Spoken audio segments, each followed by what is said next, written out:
Qu'est-ce que la science pense d'Access Bar? Quand j'ai découvert Access Bar au tout début, c'est sûr que j'ai fait des recherches sur YouTube pour comprendre un peu c'était quoi. C'était très abstrait pour moi. Puis après ça, c'est mon petit côté plus rationnel, cartésienne qui voulait aller valider au niveau de la science. Comment c'était perçu? Et finalement, j'ai découvert quelques études qui ont été faites sur le sujet. Entre autres, une étude en 2015 qui a été menée par un neuroscientifique, le docteur Fannin. Lui, on lui a demandé en fait de faire un électrocéphalogramme sur 60 participants avant une séance barre. Fait que c'est 60 participants sur lesquels on a installé 19 électrodes, puis on a mesuré l'activité électrique du cerveau.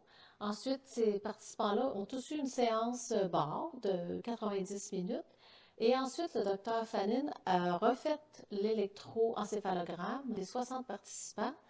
Et c'est un médecin qui a 60 ans d'expérience, ça fait 60 ans qu'il étudie le cerveau. Il en a vu de toutes les sortes, il en a vu beaucoup. Puis les résultats, selon ses dires, c'est ce que j'ai trouvé sur Internet, la mâchoire lui est vraiment tombée. Il n'en revenait pas des résultats qu'il a vus.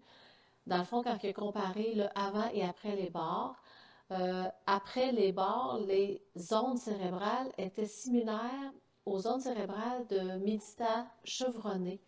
Ceux qui font de la méditation là, de façon très, très intense depuis des années, des retraites fermées, silencieuses, des moines bouddhistes, ben, les résultats étaient similaires. Fait après seulement une séance, fait que ça l'a vraiment impressionné.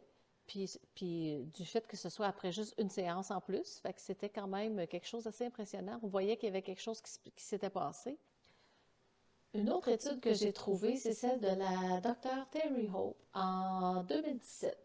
Elle a étudié, dans le fond, l'impact des séances barres sur les gens qui souffraient d'anxiété et de dépression. Et suite à son étude, elle en est venue à la conclusion que Access Bar avait en fait diminué significativement la gravité de la dépression de 82%, puis celle de l'anxiété de 84%. C'est quand même des pourcentages très élevés, très impressionnants. Cependant, ce qu'il faut se rappeler, c'est qu'Access Bar ne remplace pas la médication. C'est vraiment comme une, euh, une aide alternative complémentaire, mais ça remplace d'aucune façon la médication qui est prescrite par les médecins, mais ça peut être d'une très, très grande aide.